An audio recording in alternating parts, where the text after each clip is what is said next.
দেখছি যে মানুষ 4 দিন মারা গেছে, আর সঙ্গে সঙ্গে তারা অবাক হয়ে গেল, কারণ যিশু এত বড় অলৌকিক কাজ এখনো করেনি। সে একদিনের মরা মানুষকে বাঁচিয়েছে, কঠিন কঠিন রোগ থেকে সুস্থ করেছে। একটা সম্পূর্ণ অলৌকিক কাজ ছিল, যেটা 4 দিনের মরাকে তিনি জীবিত করেছিলেন। আর সঙ্গে সঙ্গে সেখানে যিশুর প্রতি বিশ্বাস করতে শুরু করেছে মানুষ, তার শিষ্য হতে শুরু করেছে।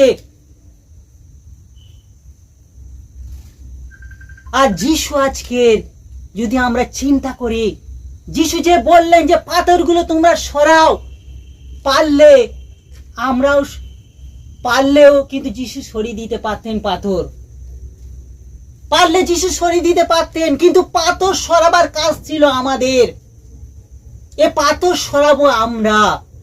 আর সত্যি চাই আমাদের জীবনে এরকম কত কত রাশি রাশি পাথর আমাদের